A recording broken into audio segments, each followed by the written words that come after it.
Welcome back to BVSR's classroom. Today's topic is NMR spectroscopy. Kendraka Ayskanta Anunada Varnapata Shastramu. This class is meant for students appearing in the forthcoming examination, that too second BSc semester 4 examination. This is a revision class. We will be dealing with main topics which we are expecting in the forthcoming examinations. I am D. Venkat Rao from Department of Chemistry, Government Degree College, Ramachandrapuram. You have a look at the syllabus. There is the syllabus intended for the study of NMR spectroscopy. Already you are quite aware with this syllabus. Once again, if you want, you can make a note of it. Important questions. This also we dealt with. What are the important questions that we have to take care of while preparing for the forthcoming examination? I hope these questions are sufficient. These are considered as the core topics as far as NMR spectroscopy is concerned, that too for the examination point of view. Okay, now we will go into the basic principles of NMR spectroscopy. So this is a revision class. Already I told you that point. So I will try to revise as briefly as possible. చూడండి, ఇక్కడ ఈ గ్రాఫ్ని ఏదైతే ఉందో, ఇక్కడ diagram ఏదైతే ఉందో దాన్ని observe చేస్తూ నేను ఏం చెప్తున్నానో వినండి. So that is sufficient for understanding the basic principle of NMR spectroscopy. ఇక్కడ ముఖ్యమైనటువంటి పాయింట్ ఏంటంటే, ఎలక్ట్రాన్ వలె అని స్టార్ట్ చేసుకున్నాం.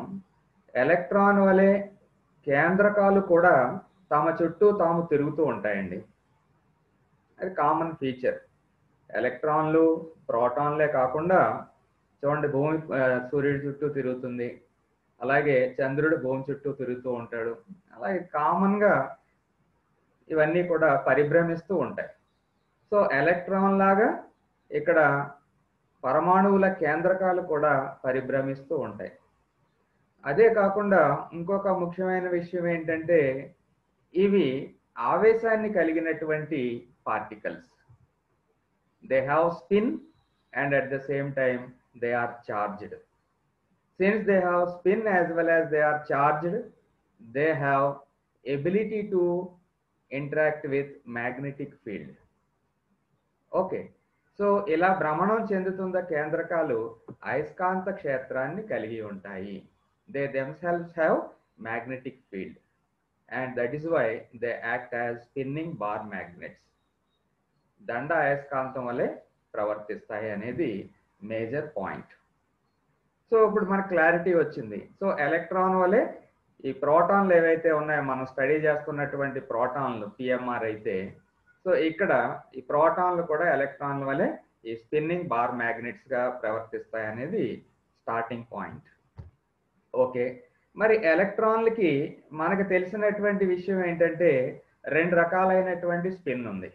ఒక స్పిన్ ఏమో క్లాక్ వైజ్ ఉంటే దాన్ని +12 తోని, యాంటీ క్లాక్ వైజ్గా కానీ మూమెంట్ ఉంటే దాన్ని -12 తోని చూపించడం జరిగింది.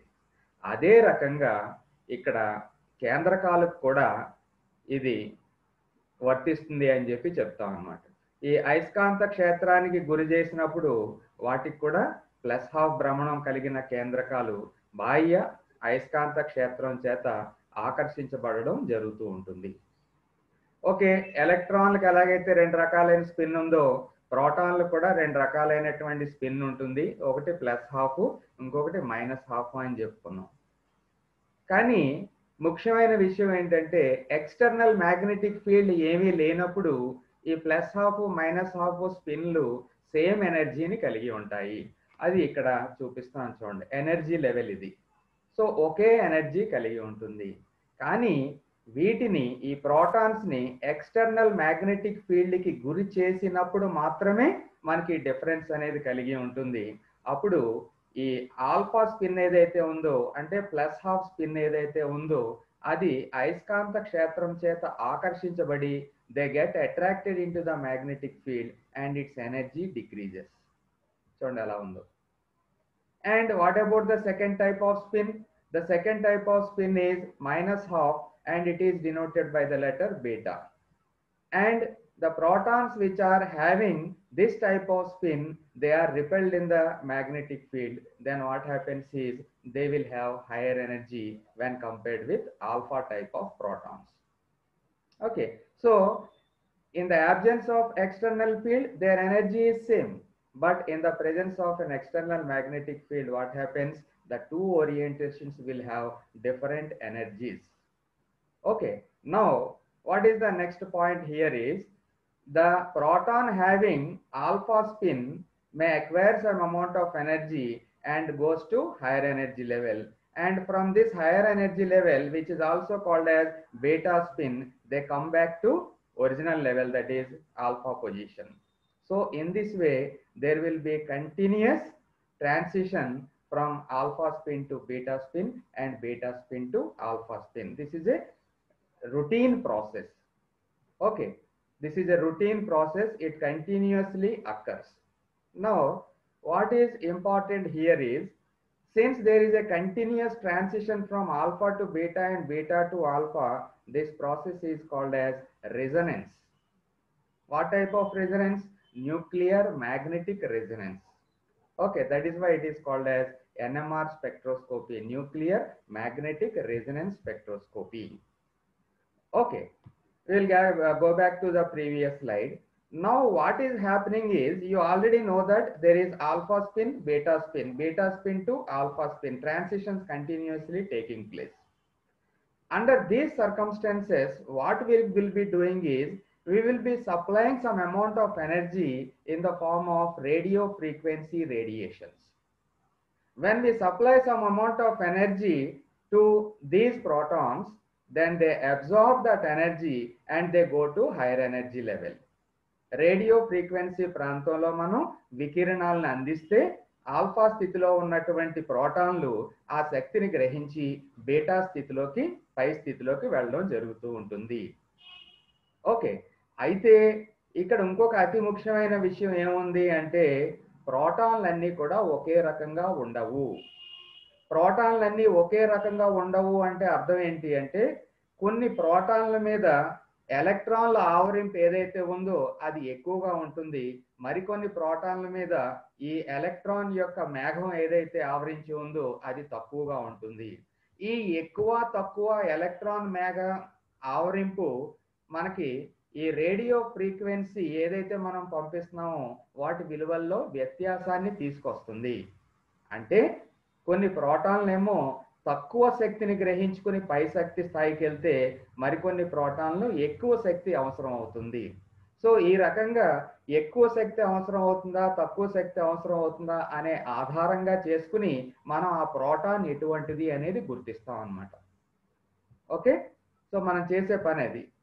సో కర్బన నమూనాపై వికిరణాన్ని ప్రసరింపజేస్తే ఆల్ఫా స్పిన్ స్థితిలో ఉన్న కేంద్రకాలు బీటా స్పిన్ స్థితిలోకి మారతాయి. ఈ విధంగా చేరడానికి రేడియో వికిరణాలు, రేడియో ఫ్రీక్వెన్సీ అవసరం అవుతాయి.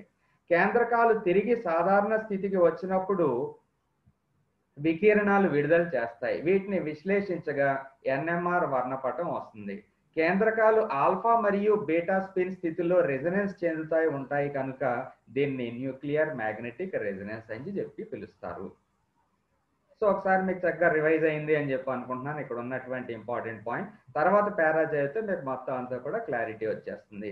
కేంద్రకాల చుట్టూ తిరుగుతున్న ఎలక్ట్రాన్ల వలన, చూడండి ఇప్పుడే చెప్పాను మీకు, కొన్ని ఏమో ప్రోటాన్ల మీద ఎలక్ట్రాన్లు ఎక్కువగా ఆవరించి ఉంటాయి, కొన్ని ఏమో తక్కువగా ఆవరించి ఉంటాయి. సో ఈ అయస్కాంత క్షేత్రంలో ప్రోటాన్లు అన్నీ ఒకే విధంగా ప్రవర్తించవు. కొన్ని తక్కువ అయస్కాంత క్షేత్రం వద్ద, మరికొన్ని ఎక్కువ అయస్కాంత క్షేత్రం వద్ద వికిరణాన్ని గ్రహించుకొని రెజొనెన్స్ చెందుతాయి. ఈ వ్యత్యాసం వలన కర్బన సమ్మేళనం యొక్క నిర్మాణాన్ని నిర్ణయించడంలో NMR ఉపయోగపడుతుంది. జస్ట్ ఆ పాయింట్ మీరు కానీ చక్కగా రాయగలిగితే it is more than enough అన్నమాట. ఓకే, అయితే ఇంకొక ముఖ్యమైన పాయింట్ కూడా మీరు యాడ్ చేస్తే బాగుంటుంది. ఏ రకమైనటువంటి ప్రోటాన్లు మీకు లేదా కేంద్రకాలు మనకి ఎన్ఎంఆర్ స్పెక్ట్రోస్కోపీలో స్పందిస్తాయి అంటే నికర స్పిన్ క్వాంటం విలువ, రిజల్టెంట్ స్పిన్ క్వాంటం నెంబర్, దాన్ని మనం ఐతో సూచిస్తాం. ఈ ఐ వాల్యూ అనేది హాఫ్ రావాలి. ఓకే, నికర స్పిన్ క్వాంటం సంఖ్య ఐ విలువ 1/2గా ఉండే కేంద్రకాలు న్యూక్లియర్ మ్యాగ్నెటిక్ రెజొనెన్స్ వర్ణపటంలో స్పందిస్తాయి. సో ఈ నికర క్వాంటం సంఖ్య, స్పిన్ క్వాంటం సంఖ్య ఐ ఉన్నటువంటి కేంద్రకాలకి ఎగ్జాంపుల్స్, ఒకటేమో ప్రోటాన్, జస్ట్ మనం పిఎంఆర్ అంటున్నాం, అదే ప్రోటాన్, దానికి విలువ ఎంత వస్తుంది, నికర క్వాంటం సంఖ్య విలువ అంటే హాఫ్ వస్తుంది. ఇంకా ఇటువంటి ఏమన్నా ఉన్నాయా అంటే C13, ఓకే, F19, P31, ఈ రకమైనటువంటి న్యూక్లియై కూడా ఎన్ఎంఆర్ స్పెక్ట్రోస్కోపీకి స్పందించే అవకాశాలు ఉన్నటువంటి కేంద్రకాలు. ఆ పాయింట్ కూడా మీరు కంపల్సరీ రాయండి. ఓకే, ఎన్ఎంఆర్ వర్ణపటం యొక్క ప్రాముఖ్యత గురించి చెప్పుకోవాల్సి వస్తే, వర్ణపటంలో ఏర్పడిన సంకేత స్థానాన్ని బట్టి ప్రోటాన్ యొక్క స్వభావాన్ని తెలుసుకోవచ్చు. ఇందాక మీకు చెప్పాను, ఆ ప్రోటాన్ స్వభావం అంటే అర్థం ఏంటంటే ఈ ఎలక్ట్రాన్ మేఘం ఎక్కువగా ఉందా తక్కువగా ఉందా అనే విషయం తెలుసుకోవచ్చు. ఎలక్ట్రాన్ మేఘం ఎక్కువగా ఉందా తక్కువగా ఉందా అనేది ఎలా తెలుస్తుందంటే, పక్కనున్న గ్రూప్ ఎలాంటిది, పక్కనున్న గ్రూప్ ఎలక్ట్రాన్లు లాగేసుకుంటుంది అనుకోండి, అప్పుడు మనం చూస్తున్నటువంటి ప్రోటాన్ మీద ఎలక్ట్రాన్ మేఘం ఏమవుద్ది, తగ్గిపోద్ది. అలా కాకుండా పక్కన ఉన్నటువంటి గ్రూప్ ఈ ఎలక్ట్రాన్ ని ఇచ్చే స్వభావం ఉందనుకోండి, ఎలక్ట్రాన్ డొనేటింగ్ స్పీసీస్ కానీ అయిందనుకోండి, అప్పుడు ఏమవుతుంది, మనకి ఆ ప్రోటాన్ మీద ఎలక్ట్రాన్ డెన్సిటీ ఇంకా పెరుగుతుంది. సో ఆ విషయాలన్నీ కూడా మనం స్టడీ చేయడానికి ఇది ఉపయోగపడుతుంది. దాన్ని మనం నెక్స్ట్ స్లైడ్లో చెప్పుకుంటాం.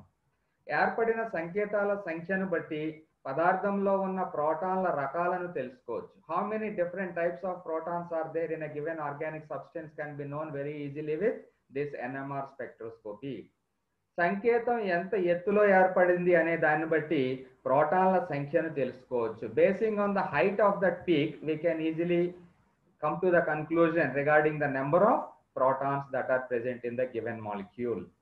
సంకేతం యొక్క బహుళకమును బట్టి స్ప్లిటింగ్, పక్క కార్బన్ల మీద ప్రోటాన్ల సంఖ్యను తెలుసుకోవచ్చు. Basing on the splitting aspects we can know what is the type of protons in the adjacent carbon atom.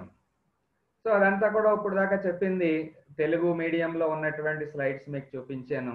Same explanation applicable to English medium slides also. So ఇక్కడ అబ్జర్వ్ చేయండి, the fundamental concept of NMR spectroscopy is that an alternating magnetic field can induce transition between the spin levels of a nucleus placed in a magnetic field. Last లో ఉంది, దాన్ని study చేస్తాం మనం. Okay, ఇందాక మీకు చెప్పినట్టు ఏ type of nuclei NMR స్పెక్ట్రోస్కోపీకి స్పందిస్తాయంటే ఏం కావాలని చెప్పన్నాను, రిజల్టెంట్ స్పిన్ వాల్యూ హాఫ్ అయి ఉండాలి అని చెప్పి పిలవడం జరిగింది మీకు. సో అలాంటి ఉన్నటువంటి టిపికల్ మ్యాగ్నెటిక్ న్యూక్లియై ఏమున్నాయి, ఇగో proton H1, C13, F19, P31 etcetera. Okay, వీటన్నిటికి కూడా రిజల్టెంట్ న్యూక్లియర్ స్పిన్ వచ్చి హాఫ్ వాల్యూ ఉంటుంది. ఓకే, సో ఇక్కడ ఈ స్లైడ్ కొంచెం స్టడీ చేయండి. By applying a suitable radio frequency radiation, the low energy orientation అంటే alpha స్థితి can be flipped to a higher energy orientation, that is beta stage. The energy gap delta E between the two orientations matches the radio frequency radiation, then delta E will be equal to h nu. Okay, now energy absorption and corresponding radiation. ఎక్కడ energy absorb చేసుకుంటుంది, radio frequency ప్రాంతంలో energy absorb చేసుకుంటుంది అని చెప్పుకున్నాం. So radio ఫ్రీక్వెన్సీలో energy absorb చేసుకుని higher స్టేజ్కి వెళ్ళి మళ్ళీ హయ్యర్ స్టేజ్ నుంచి రేడియేషన్ రిలీజ్ చేసి లోయర్ స్టేజ్కి వస్తుంది. కాబట్టి this is said to be in resonance and hence the name nuclear magnetic resonance. What is the significance of studying NMR spectrum? ఇందాక తెలుగులో ఆల్రెడీ చెప్పుకున్నాం. What is the importance of NMR spectrum అంటే the number of signals enables us to know the number of kinds of protons present in a molecule. The position of the peaks tells about the electronic environment of each kind of proton. The intensities of the peaks tells about the number of protons of each kind. The splitting of a signal into several peaks tells about the environment of a proton or group or equivalent protons with respect to other nearby protons in the molecule. Spin-spin splitting is quite useful in deciding the molecular structure of a compound. Coupling constant J value. Coupling constant J values give the information on molecular structure and stereochemical features. So this is the significance of studying NMR spectroscopy. Okay, we have gone through the principle of NMR spectroscopy, and also we have studied the significance of NMR spectroscopy. Next, we will focus on the experimental details.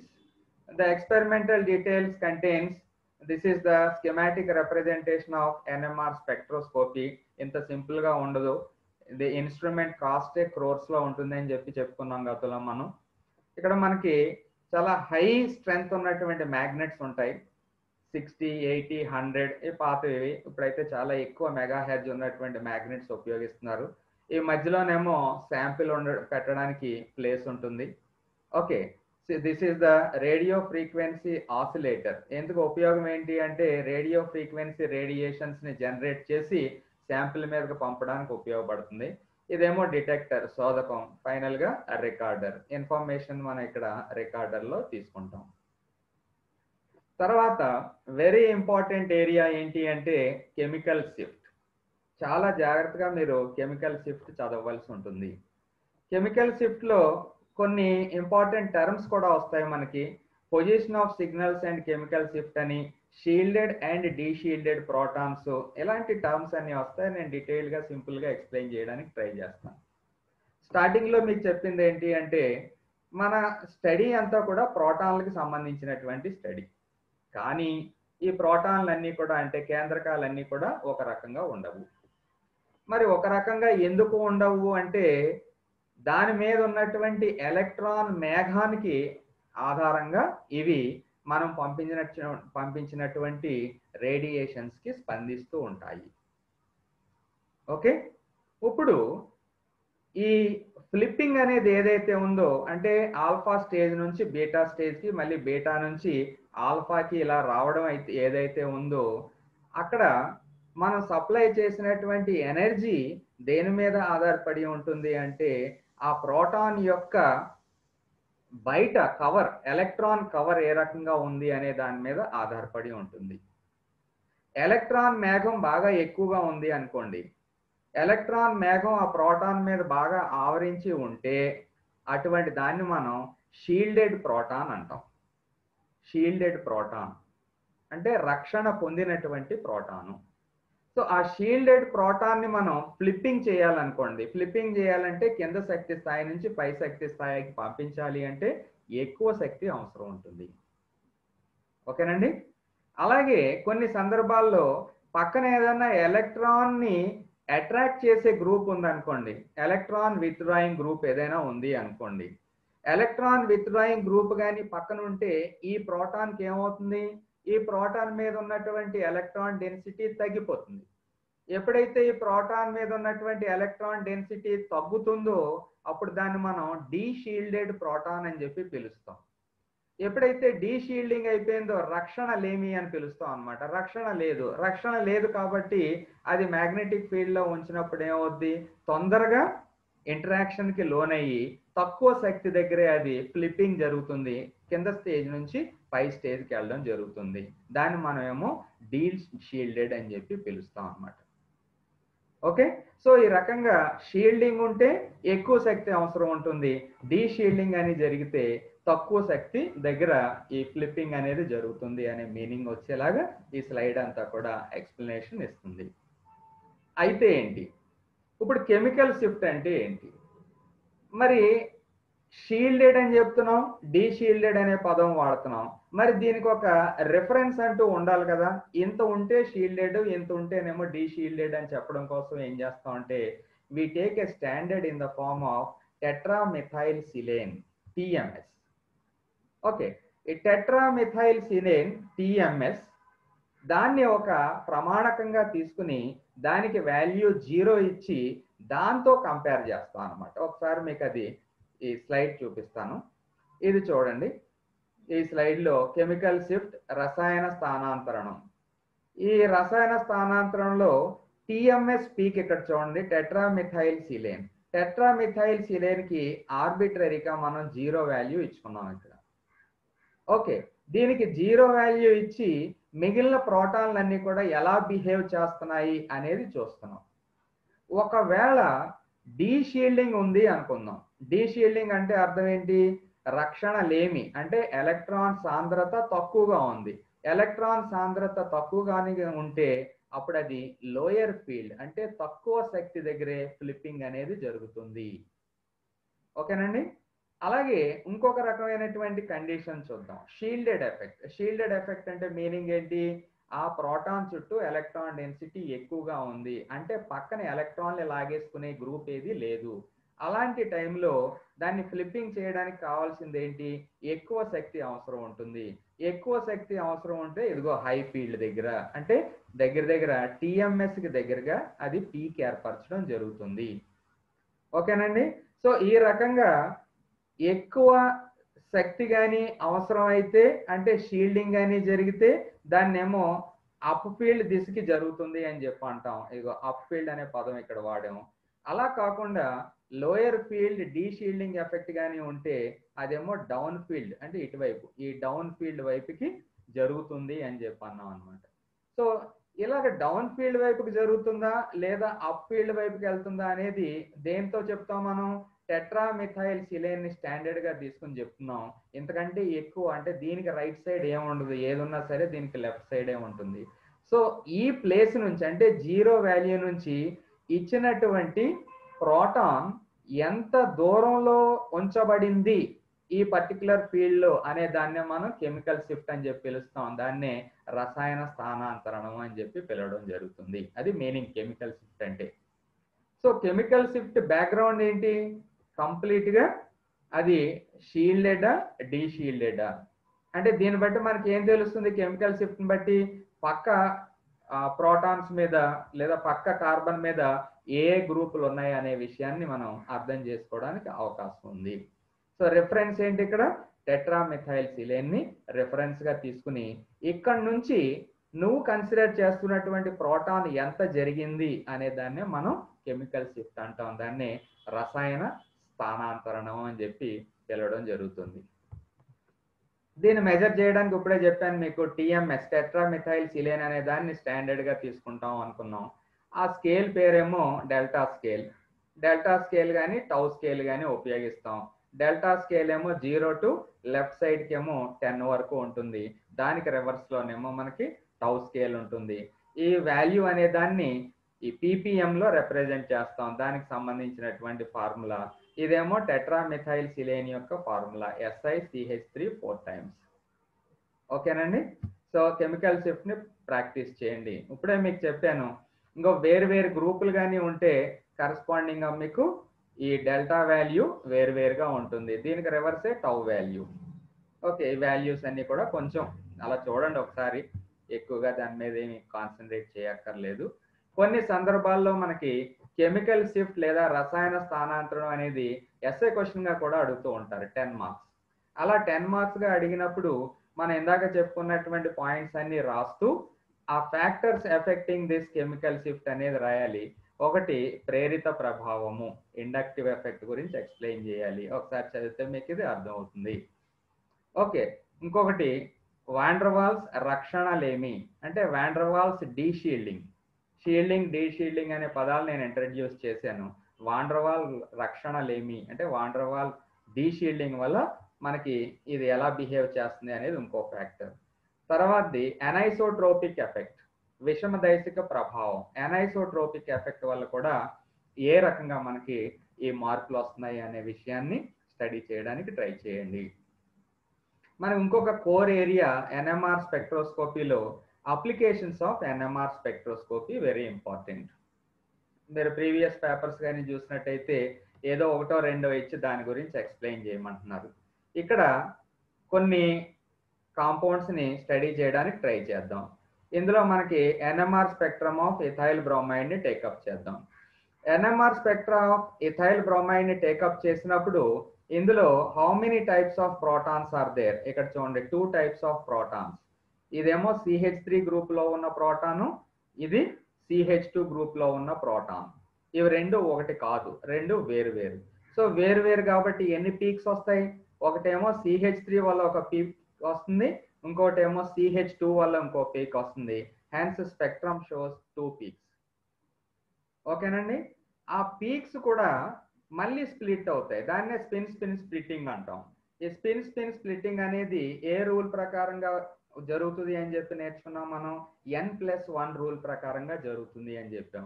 ఆ N అనేది ఏంటి? పక్క carbon మీద ఉన్నటువంటి ప్రోటాన్ల సంఖ్య అని చెప్పి కూడా మీకు తెలుసు.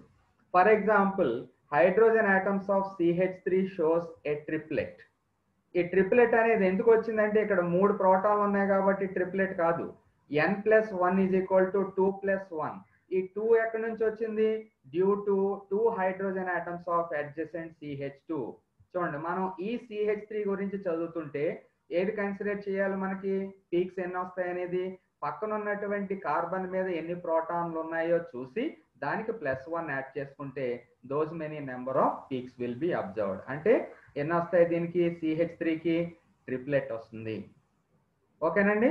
అలాగే ఇప్పుడు మనం CH2 గ్రూప్ గురించి చదవడానికి ట్రై చేద్దాం. And hydrogen atoms of CH2 forms a quartet. ఆ క్వార్టెట్ ఎందుకు వచ్చింది? CH2 దేని వల్ల ఇన్ఫ్లుయెన్స్ చేయబడుతుంది? పక్కన ఉన్నటువంటి CH3 గ్రూప్ వల్ల ఇన్ఫ్లుయెన్స్ చేయబడుతుంది. దీని మీద ఎన్ని ప్రోటాన్స్ ఉన్నాయి? 3. 3+1 = 4 అవుద్ది. That gives a quartet. ఓకేనండి.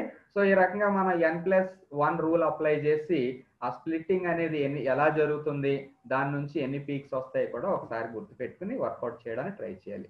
ఆ తర్వాత chemical shift delta values can be shown as for CH3 delta is at 1.3 showing 3H a triplet. ఇంకొకటి CH2 డెల్టా ఈజ్ at 3.3. చూడండి, 1.3 దగ్గరేమో CH3కి ఉంది, CH2కి ఏమో 3.3 దగ్గర ఉంది. ఎందుకు? అదే కెమికల్ షిఫ్ట్. అదే సేమ్ ఎథైల్ బ్రోమైడ్ కి తెలుగులో ఎక్స్ప్లెనేషన్ ఉంది. ఈ తెలుగులో ఎక్స్ప్లెనేషన్ ని సేమ్ టు సేమ్ ఇప్పుడు చెప్పిందే వస్తుంది. దాన్ని బేస్ చేసుకుని ఇప్పుడు దీన్ని స్టడీ చేయండి. గ్రాఫ్ ఇది పొడుగ్గా ఒక లైన్ ఒకటి కనపడుతుంది ఇక్కడ చివర 0 దగ్గర. ఆ 0 దగ్గర కనిపించేది స్టాండర్డ్ రెఫరెన్స్, అది టెట్రామెథైల్ సిలేన్ది, దాన్ని వదిలేయండి. దాని తర్వాత వచ్చే ట్రిప్లెట్. ఈ ట్రిప్లెట్ దేనికి సంబంధించింది? ఇది CH3కి సంబంధించి. ఇగో క్వార్టెట్. క్వార్టెట్ అంటే 4 పీక్స్ వచ్చాయి. 4 పీక్స్ ఎందుకు వచ్చాయి మీకు ఆల్రెడీ ఎక్స్ప్లెయిన్ చేశాను. ఈ క్వార్టెట్ అనేది దేనికి సంబంధించింది? CH2కి సంబంధించింది. అంతవరకు బాగానే ఉంది. ప్రోటాన్లన్నీ సమానమే కదా, మరి CH3కి ఏమో TMSకి దగ్గరగా వచ్చింది, CH2కి ఏమో కొంచెం దూరంగా ఎందుకు వచ్చింది అంటే ఇదేమో 3.3 దగ్గర, ఇదేమో 1.13 దగ్గర ఎందుకు వచ్చింది అంటే చూడండి, ఇప్పుడు CH3 రక్షణ ఉన్నటువంటి ప్రోటాను. ఎందుకని? దీని పక్కన ఎలక్ట్రాన్ని లాగేసుకునేది ఏదీ లేదు, అందుకని ఇది దేని దగ్గరగా ఉంటుంది? అప్ ఫీల్డ్ లో ఉంటుంది. అప్ ఫీల్డ్ అంటే ఇదిగో ఇటువైపుకు ఉంటుంది, దీనికి దగ్గరగా ఉంటుంది. మరి రెండోది ఏంటి? CH2 group. CH2 గ్రూప్ పక్కన ఎవరున్నారు? ఇదే ఇండక్టివ్ ఎఫెక్ట్, ప్రేరేపిత ప్రభావం అని ఇందాక చెప్పాను. ఫ్యాక్టర్స్ ఎఫెక్టింగ్ కెమికల్ షిఫ్ట్ లో ప్రేరేపిత ప్రభావం Br ఉంది. Br ఏం చేస్తుందంటే ఈ ప్రోటాన్ మీద ఉన్నటువంటి ఎలక్ట్రాన్ ని తన వైపుకి లాగేసుకుంటుంది. కాబట్టి ఇదేమవుద్ది? ఇది డీ షీల్డింగ్ జరుగుద్ది. డీ షీల్డింగ్ జరిగితే అబ్జార్ప్షన్ ఎక్కడ వస్తుందండి? డౌన్ ఫీల్డ్ లో వస్తుంది. అంటే ఇలా జరిగిపోతుంది అనమాట. సో ఇలా జరుగుతుంది అంటే ఎక్కడ వస్తుంది? ఈ పర్టికులర్ CH2కి 3.3 దగ్గర వస్తుంది. సో సైమల్టేనియస్ గా మీకు కెమికల్ షిఫ్ట్ గురించి కూడా మనం మాట్లాడేసుకున్నాము. తర్వాతది ఇథైల్ ఆల్కహాల్ గురించి చాలా ఇంపార్టెంట్. ఇథైల్ ఆల్కహాల్ స్టడీ చేయడానికి ట్రై చేయండి. Ethyl alcohol. ఇథైల్ ఆల్కహాల్లో మనకి ఎన్ని రకాల ప్రోటాన్స్ ఉన్నాయో చూడండి. ఇగో ఇదొక రకం ప్రోటాన్ A, ఇదొక రకం ప్రోటాన్ B, ఇదొక రకం ప్రోటాన్ C. అయితే ఈ ప్రోటాన్ వల్ల ఎన్ని పీక్స్ వస్తాయి? ఎన్ని పీక్స్ వస్తాయి అంటే అదే ట్రిప్లెటా డబులెటా ఏం వస్తాయి అనేది ఎక్కడ వస్తుందో కూడా చూడండి. ఎక్కడ వస్తుంది? ఇది TMSకి దగ్గరగా వస్తుంది. ఇంకో ఇక్కడ ఇది ట్రిప్లెట్ వచ్చింది. ట్రిప్లెట్ ఎందుకు వచ్చింది? ఈ పక్కన ఉన్న కార్బన్ మీద 2 హైడ్రోజన్లు ఉన్నాయి, దానికి +1 కలిపితేనేమో ఇంకో ట్రిప్లెట్ అయింది. మరి ఈ CH2 గ్రూప్ కి ఎక్కడ వచ్చింది? ఇదిగో ఇది వచ్చింది. ఇదేంటిది? కార్టెట్. కార్టెట్ ఎందుకయింది? కార్టెట్ ఎందుకయింది అంటే పక్కన ఈ CH3 మీద 3 ప్రోటాన్లు ఉన్నాయి, దానికి 1 కలిపితేనేమో కార్టెట్ అయింది. అయితే ఈ CH2కి ఈ హైడ్రోజన్తో సంబంధం ఉండదు, ఎందుకంటే ఇది ఆక్సిజన్ తర్వాత వస్తుంది కాబట్టి ఈ ప్రోటాన్ యొక్క ఇన్ఫ్లుయెన్స్ దీని మీద ఉండదు. ఇక్కడ టిఎంఎస్ కి దగ్గరగా ఏ గ్రూప్ ఉంటుంది? ఏదైతే షీల్డింగ్ ఎక్కువగా ఉందో అదేమో టిఎంఎస్ కి దగ్గరగా ఉంటుంది. అతి దూరంగా ఏదైతే ఉంటుంది అంటే ఈ డి షీల్డింగ్ ఎక్కువగా ఏదైతే ఉందో అదేమో దూరంగా ఉంటుంది, డౌన్ ఫీల్డ్కి వచ్చేస్తుంది అనమాట. So this is the explanation regarding ethyl alcohol. ఈ పీక్స్ ఎక్కడెక్కడ వస్తాయనేది చూసుకోండి. ఇక CH3కి ఏమో 1.1 దగ్గర, అలాగే రెండోదేమో CH2కి ఏమో 3.3 దగ్గర ఇందాక చెప్పుకున్నట్టే. ఇంకొకటి OH లో ఉన్నటువంటి హెచ్కి ఏమో 5.1 దగ్గర వస్తుందని చెప్పి చూసుకోండి. సో ఇక్కడ సింగిలెట్ వస్తుంది, ఇది ఏది? ఈ OH లో ఉన్న హెచ్కి సింగిలెట్ వస్తుంది. దానికి కారణం ఏంటంటే పక్కనేమి ప్రోటాన్లు ఇన్ఫ్లుయెన్స్ చేసేవి లేవు. ఓకే, ఇథైల్ ఆల్కహాల్ కి same explanation in English medium. Okay, ఎన్ని టైప్ ఆఫ్ ప్రోటాన్స్ ఉన్నాయి? 3 టైప్స్ ఆఫ్ ప్రోటాన్స్ ఉన్నాయి కాబట్టి మనకి 3 పీక్స్ రావడానికి అవకాశం ఉంది అనే విషయాన్ని ఈ స్లైడ్ చెప్తుంది. తర్వాతది ఇగో acetaldehyde. Acetaldehyde formula CH3CHO. Acetaldehyde CH3CHO కాబట్టి అందులో ఎన్ని రకాల ప్రోటాన్స్ ఉన్నాయని చెప్తారు? చాలా సింపుల్ గా మీరు 2 టైప్స్ ఆఫ్ ప్రోటాన్స్ ఉన్నాయని చాలా ఈజీగా చెప్పగలుగుతున్నారు. ఇగో AB, ఏ ప్రోటాన్కి ఎన్ని పీక్స్ వస్తాయి చూడండి. CH3 తీసుకుంటే ఏమొస్తుంది అంటే కేవలం డబులెట్ మాత్రమే వస్తుంది. ఎందుకు డబులెట్ వస్తుంది? CH3కి పక్కన ఉన్న కార్బన్ మీద ఒకే ఒక ప్రోటాన్ ఉంది కాబట్టి అది ప్లస్ 1 యాడ్ చేసుకుంటే డబులెట్ వచ్చింది. అంటే శిఖరాల సంఖ్య ఎంత అవుతుంది? 2. ఇదిగో ఇక్కడ వచ్చింది. తర్వాత ఏంటి మరి? CHOలో ఉన్నటువంటి ప్రోటాన్. CHOలో ఉన్నటువంటి ప్రోటాన్ చూడండి ఇక్కడ, ఇదేంటవుతుంది అంటే కార్టెట్ అవుతుంది, చతుష్కం అవుతుంది. ఎందుకు అంటే CHOలో ప్రోటాన్ పక్కన ఉన్నటువంటి కార్బన్ మీద 3 ప్రోటాన్ల చేత ఇన్ఫ్లుయెన్స్ చేయబడుతుంది. ఆ 3కి 1 యాడ్ చేస్తేనేమో 4 అవుతుంది కాబట్టి క్వార్టెట్ అవుతుంది. ఓకే, అది బాగానే ఉంది. కెమికల్ షిఫ్ట్ విషయానికి వద్దాం. కెమికల్ షిఫ్ట్ లో CH4 అనేది ఎక్కడ వస్తుందో చూడండి, 9.5. 9.5 అంటే చాలా దూరంగా అన్నమాట, డౌన్ ఫీల్డ్. ఎందుకని? ఏం జరుగుతుందంటే ఇక్కడ CHOలో ఉన్నటువంటి ఆక్సిజన్ ఈ హైడ్రోజన్ అంటే ప్రోటాన్ మీద ఉన్నటువంటి ఎలక్ట్రాన్ డెన్సిటీని మొత్తం తన వైపు లాగేసుకుంటుంది. అప్పుడు ఆ ప్రోటాన్ కంప్లీట్ గా ఏమవుతుందంటే డీషీల్డెడ్ అయిపోతుంది అనమాట. రక్షణ లేమి, దాని మీద ఇంకా రక్షణ ఉండదు. కాబట్టి చాలా తక్కువ శక్తి దగ్గరే అది రెజనెన్స్ లో పార్టిసిపేట్ చేస్తుంది. అందు గురించి TMS తో పోల్చుకుంటే ఇది చాలా డౌన్ ఫీల్డ్ లో మనకి రెజనెన్స్ వస్తుంది. కాబట్టి వాల్యూ ఎంతండి? 9.5. ఓకేనా? మరి ఇది CH3 పరిస్థితి ఏంటి? CH3 ఎసిటాల్డిహైడ్ లో ఉంది కాబట్టి ఇగో చాలా వరకు అప్ ఫీల్డ్ లో వచ్చింది. ఇక్కడేమో 2.2 దగ్గర ఆ వాల్యూ అనేది కనిపిస్తుంది. ఇగో CH3CHO ఇంగ్లీష్ మీడియంలో సేమ్ ఎక్స్ప్లెనేషన్. 2 పీక్స్ వస్తాయి, 2 టైప్స్ ఆఫ్ ప్రోటాన్స్ ఉన్నాయి కాబట్టి మనకి 2 పీక్స్ కనిపిస్తాయి ఇందులో. తర్వాతది 1,1,2 ట్రైబ్రోమో ఈథేన్. 112 ట్రైబ్రోమో ఈథేన్. 112 ట్రైబ్రోమో ఈథేన్ లో కూడా ఇందాకలాగే ఎక్స్ప్లెయిన్ చేయొచ్చు. ఆ ఎక్స్ప్లెయిన్ చేస్తే ఎన్ని రకాలైనటువంటి ప్రోటాన్లు ఉన్నాయో చూసుకోండి. ఎన్ని రకాల ప్రోటాన్లు ఉన్నాయి? 2 టైప్స్ ఆఫ్ ప్రోటాన్స్ ఉన్నాయి కాబట్టి 2 పీక్స్ వస్తాయి. ఓకే, ఆ 2 పీక్స్ కూడా ఏ రకంగా స్పిన్ స్ప్లిట్టింగ్ జరిగి ఎన్ని శిఖరాలు ఏర్పడతాయి అనే యాంగిల్లో కూడా స్టడీ చేస్తారు. తర్వాత విషయం ఏంటి అంటే అప్ ఫీల్డ్ లో ఏది వస్తుంది, డౌన్ ఫీల్డ్ లో ఏది వస్తుంది. డౌన్ ఫీల్డ్ లోనేమో ఇక్కడ 2 BRలు ఇండక్టివ్ ఎఫెక్ట్ ఉంది కాబట్టి ఈ గ్రూప్ ఏమో డౌన్ ఫీల్డ్ లో వచ్చి ఈ గ్రూప్ ఏమో కొంచెం అప్ ఫీల్డ్ లో వస్తుంది. అప్ ఫీల్డ్ లో అంటే TMS కి దగ్గరగా పీక్ వస్తుంది. NMR spectrum of 112 tribromo ethane in English medium slide. Okay, 2 types of peaks వస్తాయి. ఆ 2 టైప్స్ ఆఫ్ పీక్స్ కూడా మీరు జాగ్రత్తగా స్టడీ చేయండి, గుర్తుపెట్టుకోండి. జస్ట్ ఈ స్లైడ్ చూస్తే మీకు గుర్తొచ్చేస్తే అక్కడ ఎగ్జామ్లో ఆన్సర్ చేసేస్తారు, అందుకంటే ఇబ్బంది ఏం లేదు. Ethyl estate. Ethyl estate formula CH3COO-C2H5. CH3COO-C2H5 లేదా CH3COO-CH2CH3. కాబట్టి ఇందులో ఎన్ని రకాలైనటువంటి ప్రోటాన్లు ఉన్నాయని మనకు అర్థమవుతుంది. టోటల్ నెంబర్ ఆఫ్ ప్రోటాన్స్, ఎన్ని రకాలు, types of protons, 3 types of protons ఉన్నాయి. సో 3 టైప్స్ ఆఫ్ ప్రోటాన్స్ ఉన్నాయి కాబట్టి ఎన్ఎంఆర్ స్పెక్ట్రమ్ లో కూడా మనకి చక్కగా ఇదిగో చూడండి 3 టైప్స్ ఆఫ్ ప్రోటాన్స్ సంబంధించి 3 పీక్స్. ఓకేనా. ఈ పీక్స్ మళ్ళీ ఏ రకంగా స్ప్లిట్ అయ్యాయి అనేది దేని మీద ఆధారపడి ఉంటుంది, పక్క పక్కన ఉన్నటువంటి కార్బన్ మీద ఆధారపడి ఉంటుంది. కాబట్టి దాన్ని చక్కగా అనలైజ్ చేసుకుంటూ రండి. సో ఇథైల్ ఎస్టేట్, సో ఏ పీక్ ఎక్కడ మీకు చూపే మనకి కెమికల్ షిఫ్ట్ వాల్యూ ఉంటుంది అనేది స్టడీ చేసి ప్రాక్టీస్ చేయడానికి రెడీ చేస్తారు. అలాగే toluene, another molecule is toluene. Toluene formula C6H5CH3. C6H5CH3 కాబట్టి మీకు అక్కడే తెలిసిపోతుంది ఎన్ని రకాలైనటువంటి ప్రోటాన్లు ఉన్నాయనేది. సో బెంజీన్ వలయంలోనేమో 5 ప్రోటాన్లు ఉన్నాయి, తర్వాత ఏమో మెథైల్ గ్రూప్ లోనేమో 3 ప్రోటాన్లు ఉన్నాయి. ఏది టిఎంఎస్ కి దగ్గరగా వస్తుంది, ఇందులో ఆశ్చర్యపోవాల్సిన అవసరం ఏమీ లేదు. CH3 ఏమో టిఎంఎస్ కి దగ్గరగా ఉంటుంది, C6H5 ఏమో డబుల్ బాండ్స్ అవి ఉంటాయి కాబట్టి అందులోని, అంటే అది ఫినైల్ గ్రూప్ కాబట్టి కొంచెం దూరంగా డౌన్ ఫీల్డ్ వైపుకి మీకు పీక్ ఏర్పరుస్తుంది. ఆ పీక్ హైట్ కూడా ఎలా ఉంటుంది అంటే 3:5 రేషియోలో ఉంటుంది. ఎందుకని, CH3లో 3 ప్రోటాన్స్, C6H5లోనేమో 5 ప్రోటాన్స్ ఉన్నాయి కాబట్టి ఆ పీక్స్ 3:5 రేషియోలో ఉంటుంది. చాలా క్లియర్ గా మీకు ఇక్కడ గ్రాఫ్ కూడా కనిపిస్తుంది.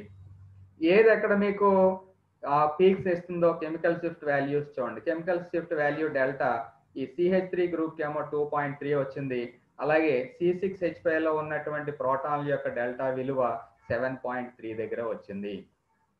ఓకేనా. That is the explanation regarding NMR spectrum of toluene. జాగ్రత్తగా ప్రాక్టీస్ చేయండి NMR స్పెక్ట్రోస్కోపీ. ఈ స్పెక్ట్రోస్కోపీ టాపిక్ మీకు ఇప్పుడే కాదు, తర్వాత మీరు ఏ స్టడీస్కి వెళ్ళినా నెక్స్ట్ ఇయర్ అయితే మీకు ఫైనల్ ఇయర్లో చాలా ఉపయోగకరంగా ఉంటుంది. కంపల్సరీ స్పెక్ట్రోస్కోపీ వదలవద్దు. Another topic in this particular chapter is application of NMR spectroscopy to acetophenone. Acetophenone C6H5COCH3. C6H5COCH3 లో 3 టైప్స్ ఆఫ్ పీక్స్ వస్తాయి. ఆ 3 టైప్స్ ఆఫ్ పీక్స్ ఎందుకు వస్తాయి అంటే ఇక్కడ చాలా క్లియర్ గా మీకు చెప్పడం జరుగుతుంది. చూడండి, ఇక్కడ ఈ CH3 గ్రూప్ వల్లేమో ఒక పీక్ వచ్చింది, ఓకే వీఆర్ హ్యాపీ. తర్వాత ఏంటి అంటే ఇక్కడ ఈ C డబుల్ బాండ్ O యొక్క ప్రభావం ఆర్థో మెటా పారా లో ఉన్నటువంటి ప్రోటాన్స్ మీద ఉంటుంది. కాబట్టి ఈ ప్రోటాన్స్, ఈ 5 ప్రోటాన్స్ ఏమవుతాయంటే అవి 2 సెట్లుగా విడిపోయి డిఫరెంట్ పీక్స్ ఫామ్ చేయడానికి అవకాశం ఉంది. చూడండి, ఇదొక పీక్ అండ్ ఇదొక పీక్, 2 సెట్లుగా విడిపోతుంది అనమాట. కొంచెం కాంప్లికేటెడ్ గా ఉంటుంది. ఓకేనా. సో ఎస్టోఫినోన్ కి సంబంధించినటువంటి ఆ వాల్యూస్ కూడా మీరు గుర్తుపెట్టుకుంటారు. English medium slide, NMR spectrum of acetophenone. Okay, so these are the important topics which I was able to discuss in this 40 minutes of time. In addition to this, what I am expecting from you is you please study equivalent and non-equivalent proton, sama protonlu, asama protonlu, spin splitting, position of split peaks ela untai. Okay, అలాగే coupling constant J value study చేయండి. Coupling constant ఎలాగా, దాని యొక్క ఉపయోగాలు ఏంటి, ఇవన్నీ కూడా మీకు ఈ నోట్స్లో ఉన్నాయి. దాన్ని మ్యాక్సిమం యూజ్ చేసుకోవడానికి ట్రై చేయండి. సో ఐ హోప్ ఈ రివిజన్ ప్రోగ్రామ్ ఏదైతే ఉందో చక్కగా ఉపయోగపడింది అని చెప్పి అనుకుంటున్నాను. నా ప్రయత్నం నేను చేశాను, మీకు ఎగ్జామినేషన్లో ఎంతో ఉపయోగకరంగా ఉంటుంది అని చెప్పి నా ఉద్దేశం. సో ఈ స్లైడ్స్ మళ్ళీ కొంతమంది మిస్ అయ్యారు క్లాసులు, ఆ మిస్ అయిన వాళ్ళకి కూడా షేర్ చేసి ఈ మళ్ళీ చూసి